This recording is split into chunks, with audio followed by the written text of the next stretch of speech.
you discuss very early on in your book the reality that we are an instant gratification society. We want everything now. Gone are the days where you would order something and you wait. It's all become this digital download craze frenzy, if you will. Yep.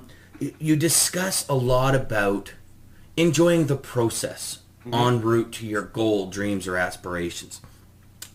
When you talk about enjoying the process, what do you mean? How can we, as anyone watching this, really sit down and break out our goal into those steps where we can really start looking at it and saying, you know what, yeah, I totally missed that. I need to start enjoying this process rather than worrying about, well, I'll have all the enjoyment once I achieve whatever it is I'm going for. Yeah, it's the biggest sin you can ever commit on yourself. Number one, because the journey towards the goal, the process towards the goal is the most important part of your life because that's where your life unfolds.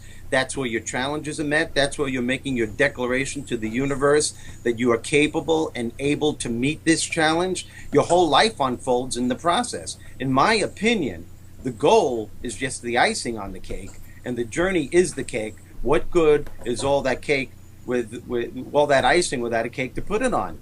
You know, we have a tendency, and you're right, and I say this in my book, to put our happiness on hold. Corporate America is indicative in this, and people do it in their personal lives. They have this big thing. I'll be happy when I achieve the goal. I'll be happy when I get a raise. I'll be happy when I make more money. I'll be happy when I do better than I did the year before. When the kids get out of school, and the whole time, what you're doing is that you are creating, and without even knowing it, unconsciously, you're literally creating a dangerous mindset. You're actually convincing yourself that your happiness is dependent upon something that has to take place at some point in the future. That's insane. It's absolutely insane because the future will always be a couple of steps ahead of you. And if I can I tell a story just to exemplify this? Okay, years ago, as you know, in my stand-up days, 1986, I was headlining Rodney Dangerfield's comedy club in every weekend in 1986. Now, this is when Rodney Dangerfield was at the pinnacle of his career, and he was later up in his age, but he was voted one of the top three recognizable faces in the country. His new movie was out, Back to School. I mean, this guy couldn't walk anywhere with people all around him. It was a Saturday night. I'm getting off the stage. I'm headlining the room. And as I'm getting off the stage, as Rodney sometimes does when he wants to try out new material, he's walking into the crowd. He's walking into the audience. I'm walking off. As he's walking through the audience, the crowd, Dan, is going ballistic. They're screaming. It was deafening. I couldn't there was a ringing in my ear. That's how loud they were. And they're screaming, "You're number one. You're number one." And he goes up on the stage. I'm standing in the back of the room, and he has total command of the audience. The audience dies down, and he goes, "Hey, I'll tell you, what a crowd, you know?" And he does his whole thing. He does 10 minutes on new material. He goes to walk off. They didn't want him to go. And as he's walking off, they're saying, "We want more. We want more." And I remember standing in the back of that room saying, "Oh my goodness, this is what it's like to be a star. This guy has the world in the palm of his hands." The evening is over. The crowd is out. The doors are locked. The wait staff is cleaning up the room. I'm sitting at the bar with Rodney, as I often did.